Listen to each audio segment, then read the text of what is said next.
Et salut mes petits canards, je suis dans un endroit incroyable, je suis dans une espèce de base logistique d'une grosse entreprise, qui est l'entreprise d'un pote à moi. Là, c'est le local chargement des machines, donc bon, il n'y a pas toutes les machines, il y a encore plein de machines qui travaillent, mais enfin vous voyez que ça rigole pas. Et en fait, ce pote, avec grande gentillesse, me propose de récupérer un chariot élévateur qui est hors service. Je vous montre. Bon, là, il n'y a rien. Hein. Il y a 25 000 m² d'entrepôt, c'est un truc de ma boule. Bref, je suis impressionné. Il me propose de me donner ce chariot élévateur parce qu'il était en rade. L'entreprise qui gère cette marque-là, enfin, ou le distributeur du secteur est venu. Il a dit batterie HS, 6 000 € de réparation. Il dit je ne vais pas faire la réparation, donc si tu en as besoin, je te le donne. Et c'est pas la première fois que j'essaie de dépanner ce genre d'engin, et je pense que j'ai exactement la même chose là que ce que j'ai eu la dernière fois. Donc en fait je me dis que ça doit être courant, et donc je fais un petit tuto parce que si vous êtes dans ce cas, vous serez peut-être bien content de pouvoir trouver une astuce qui, j'espère, va fonctionner. J'espère que ça va fonctionner pour moi, mais j'espère que ça va fonctionner pour vous aussi. Voilà. L'idée, c'est que c'est un chariot élévateur qui a été en panne peut-être un jour ou a été arrêté. Et puis, il y a eu une grande période qui s'est passée entre le moment où il a été rechargé et aujourd'hui. Résultat des courses, on a une batterie qui s'est pour moi trop déchargée et donc, du coup, le chargeur ne démarre pas. Je vais vous montrer ce qui se passe. Donc là, je vais brancher le chargeur à la batterie. J'ai branché, le chargeur il analyse et puis là hop il s'arrête et j'ai un bip ici qui clignote, stop d'urgence. Et quand on allume le chariot élévateur, il y a la petite clé de maintenance qui est allumée parce que il comprend que la tension dans les batteries, le circuit de batterie là, en série qui sont là, toutes les batteries en série qui sont là, la tension est trop faible et donc le chargeur ne démarre pas. Donc pour ça, j'ai ma petite astuce à moi de petit bricoleur. C'est qu'en fait, il faut surprendre ma batterie avec une autre batterie. Donc, j'ai amené une batterie 12 volts classique, mon petit jeu de pince de mécanicien en herbe. Et là, je vais essayer de monter la tension aux bornes de la batterie. Pour commencer, je vais vous montrer quelle tension j'ai en sortie de machine. Je ne sais pas si ça s'affiche, c'est difficile de le voir à la vidéo, mais bon. En gros, je me mets sur le plus et le moins là en sortie de batterie, hein, de l'ensemble, et je regarde et là je suis, alors mon chargeur là il m'indique moins. Attendez, il faut que j'arrive à bien faire toucher les bornes. Moins 38 volts, voilà. Moins 38 volts. Donc ça veut dire qu'en fait simplement j'ai inversé les deux, mais ça on s'en fiche, c'est pas le but. Donc j'ai 38 volts dans les batteries. Or ce chariot élévateur c'est un 48 volts. 48 volts c'est marqué là, 500H, ok. Donc en fait ce genre de chargeur ils ont des sécurités. Si la batterie est en décharge profonde, c'est-à-dire en dessous d'un certain seuil, et à mon avis on a loupé le seuil, et c'est pour ça qu'il ne veut pas démarrer et qu'il se met en arrêt d'urgence. Donc la petite chose que j'ai faite, c'est que ici là, j'ai su me mettre un petit bout de fil. Un petit bout de fil sur le plus d'une des unités de batterie. Si on regarde bien, toutes les batteries sont en série, c'est-à-dire que là j'ai le plus, là j'ai le moins, puis j'ai hop un pont qui m'amène sur le plus, qui m'amène sur le moins, etc. etc. etc. Ok. Et en fait, tous ces éléments de batterie mis en série les uns derrière les autres font à l'arrivée, en théorie, 48 volts. J'ai compté, il y a 24 éléments. 24 éléments, ça veut dire que chaque élément sont supposés faire 2 volts chacun. Donc moi ce que je vais faire, c'est que j'ai décidé de prendre 1, 2, 3, 4 éléments. Ces 4 éléments là, normalement ils sont censés me donner 8 volts en série. C'est-à-dire que si je me mets entre le plus du 4e élément et le moins du premier, ici là je suis censé avoir 8 volts. Je les aurai pas, c'est sûr. D'ailleurs tiens, on peut, pour s'amuser, on peut vérifier et les mesurer. Allez, je vais vous les mesurer comme ça. Je donne de bonnes indications. Donc là, je vais essayer de bloquer ça comme ça. Voilà, j'ai mis une borne de mon testeur ici. Je mets la deuxième borne sur le petit fil que j'ai rajouté là. Et là, qu'est-ce que j'ai? J'ai 6 volts, vous voyez. Donc, 6 volts sur cette longueur-là. Ce que je vais faire, c'est que en série de ça, je vais y mettre en parallèle de ces 8 volts, de ces 6 volts-là, mais qui sont théoriquement plus que ça, je vais mettre ma batterie 12 volts. Étant ma batterie 12 volts, donc je prends le moins de ma batterie, je le mets ici, là, sur le moins, et je prends le plus, et je vais aller me mettre de l'autre côté. Donc je me mets sur mon petit fil là. Alors ça aurait été bien si j'avais eu du 10 carré quand même. Je pense que ça serait mieux. Là, j'avais que du 2,5 carré. Donc, je vais me mettre ici et là, hop, je vais injecter du courant. Donc, ça veut dire que je vais tromper un petit peu l'ensemble en disant que dans cette ligne-là, j'ai 12 volts et plus les 5 volts du départ. Tiens, d'ailleurs, si je m'amuse à les mesurer en mettant ma borne là, qu'est-ce que j'ai? Voilà, j'ai 11,5 volts. Donc là, dans l'histoire, j'ai gagné 6 volts. J'espère que ces 6 volts vont suffire à tromper le chargeur. Ok. Donc maintenant, ce que je fais, c'est que je prends mon chargeur, je prends la borne du chargement et je viens me mettre ici. Alors attendez, je vais vous montrer ça. Voilà, je vais me mettre là, je vais brancher et puis vous montrer le chargeur. Je branche. Le chargeur, il réfléchit. Ah, vous avez entendu le petit clic? Vous avez entendu le petit clic? Ça, c'est bon signe. Ouh, il m'en a même fait 2. Ok. Donc là, en fait, je suis plus du tout dans la même configuration. Effectivement, je suis en train de charger et je suis sur une batterie qui est profondément déchargée, c'est-à-dire entre 10 et 80 volts. Ok. Maintenant, ce qu'on va faire, c'est que pour l'instant, on va laisser ça comme ça. Donc là, mon idée, bon, je sais pas trop, hein, mais mon idée, c'est de laisser la batterie là une demi-heure, 3/4 d'heure. Le temps d'être sûr que le cycle de charge est bien démarré et ensuite d'enlever mon système annexe parce que globalement, je suis pas sûr que je vais lui faire du bien à cette batterie. On va regarder un peu ce que ça dit. Sur cette batterie, j'ai quoi là? En théorie, j'ai 12 volts et là, je me retrouve avec... Ah non! Aïe! C'est arrêté ou quoi?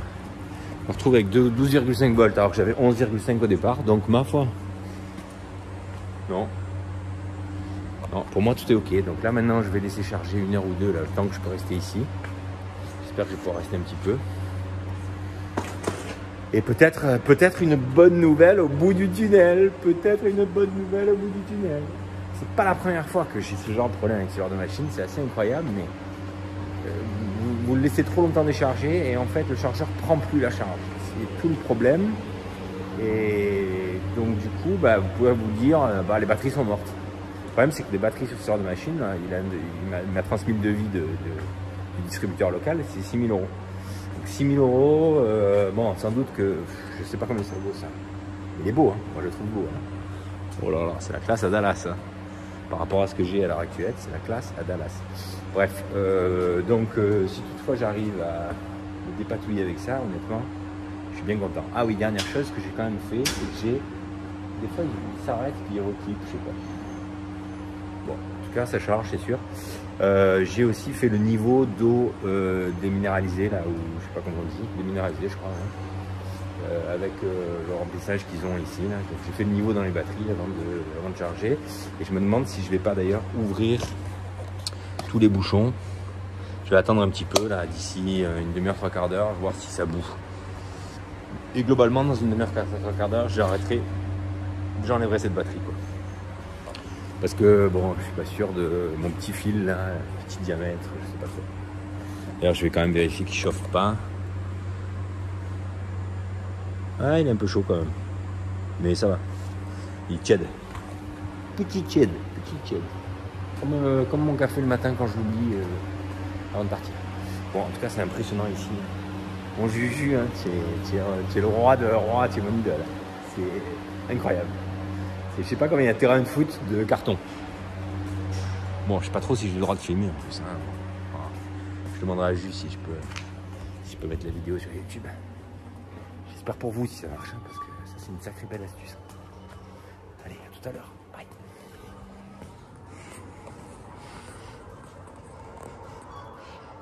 Bon, là ça fait 30 minutes. Il est toujours en charge. Bon, il est au minimum. Tout à l'heure, ça je crois que c'était pas allumé. Charge mini, 10-80%. Et là, ce petit fil, il chauffe, il est chaud, mais il n'est pas non plus bouillant. Mais enfin, je vais tenter de débrancher ça. Et de voir si il continue de me faire la charge.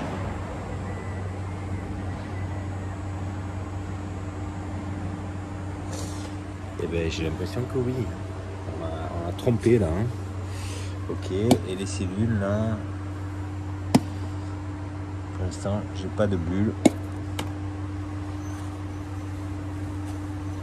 J'ai pas de bulle, mais j'ai remis beaucoup d'eau dedans. Honnêtement, il était vide ce truc quoi. était vide. Alors avant de dire que les batteries sont mortes, je sais pas moi. Bon, enfin. Je vous donne cette astuce parce que il y a quelques années, j'ai racheté un équivalent de ça, mais enfin un gerbeur, mais l'équivalent de trucs comme ça, mais quand même avec un mât et des fourches qui peuvent monter à 3-4 mètres, d'accord. J'avais racheté à l'époque 500 € je crois, et il était batterie hors service. Donc je l'avais récupéré et en fait j'avais fait exactement la même méthode. Je l'ai rechargé. À partir de ce moment-là, bon, j'ai fait attention de toujours le garder en charge, quoi. C'est-à-dire ne pas laisser les batteries se décharger trop profondément. Et ça fait, je pense, ça fait au moins 4 ans. Et 4 ans qu'il fonctionne le truc. Alors évidemment, c'est pas un appareil comme ici qui doit fonctionner 14 heures par jour, non-stop, toute l'année, et qui doit tenir les 14 heures, quoi. Moi, je m'en sers quelques heures et puis de toute façon, toutes les semaines, je le recharge une fois, donc globalement. Voilà, mais enfin, donc tout ça pour dire que ça fait 4 années que je fonctionne avec des batteries qui en théorie étaient mortes. Donc tout dépend, encore une fois, l'utilisation que vous en faites, mais si c'est un appareil qui est utilisé que quelques heures par jour ou de manière occasionnelle, honnêtement, je pense qu'on peut gagner pas mal d'années. Et encore une fois, vu le coût des batteries, bon, c'est rédhibitoire. Si on doit changer les batteries, je pense que... Voilà, mais là, ça sent bon. Ça sent bon, les amis.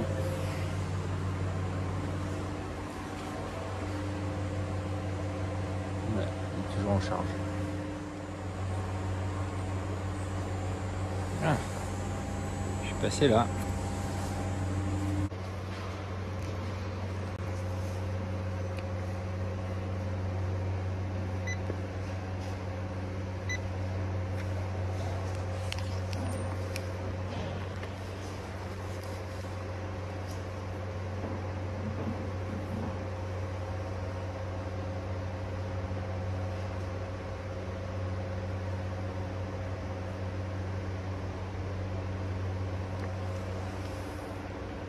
« 46 volts avec 3/4 d'heure de charge. » Oh. Bon, c'était chaud. C'était méga lourd. Quand je dis méga lourd, c'est méga lourd. J'ai trouvé une palette pour le mettre dessus. Salut mes petits canards, on est le lendemain matin, la tête un peu dans le steak. Et voilà ce que j'ai ramené à la maison. Donc en fait hier, j'ai pas pu finir la vidéo comme je voulais parce que ça a été l'heure où en fait tous les caranistes ramenaient leur machine, les brancher, discuter et tout. Je me voyais pas bon, continuer à filmer et tout. Mais voilà, donc hier, après 3/4 d'heure de charge, j'avais 46 volts dans les batteries. Donc plutôt bon signe. Néanmoins, j'avais pas assez pour démarrer l'appareil et me balader. Hein. C'est-à-dire que je l'ai démarré. Je l'ai remis en route, j'ai démarré. Il commençait un petit peu à bouger, mais on sentait que le moteur forçait. Mais en réalité, ce genre de machine, ça a besoin de charger des heures et des heures. Là, je pense que c'est genre 24 heures de charge qu'il aurait fallu lui mettre. Donc, je ne pouvais pas continuer. Donc, la décision que j'ai prise, c'était de charger les batteries dans mon camion ben. Parce qu'en fait, les batteries, figurez-vous que ça pèse 700 ou 800 kg, le carré que vous voyez là-bas derrière. Et pour le transporter, cet appareil, je ne sais pas encore trop comment je vais faire, mais globalement, je me suis dit que d'enlever 800 kg, c'était déjà un bon début pour pouvoir le rapatrier chez moi et tout voir. Donc là, j'ai ramené les batteries en me disant aussi que je vais aller au bout des choses. Je vais peut-être sortir les unités pour les nettoyer, toutes les vérifier une par une, vérifier leur voltage, peut-être essayer de trouver un système pour charger chaque unité indépendamment. Ou peut-être... je sais pas, en mettre 6 en série et les charger en 12 volts. Je sais pas trop, je vais me renseigner pour voir si je peux faire ça ou pas. Bref, je vous tiendrai au courant. En tout cas, l'objet de cette vidéo, c'était surtout la méthode pour surprendre un chargeur qui ne veut pas démarrer quand on a des batteries en décharge profonde. J'espère que ce tuto vous aura rendu service. Et vous verrez sûrement sur ma chaîne d'autres tutos concernant ce chariot élévateur, la mise en route et tout le reste. Si toutefois, il y a matière à faire des vidéos et à montrer des choses qui me semblent, de mon point de vue, intéressantes. J'espère que ce tuto vous aura servi à quelque chose. Si c'est le cas, n'hésitez pas à me le dire dans les commentaires, ça me fait toujours plaisir. Et puis, merci d'avoir regardé la vidéo jusqu'au bout. À bientôt.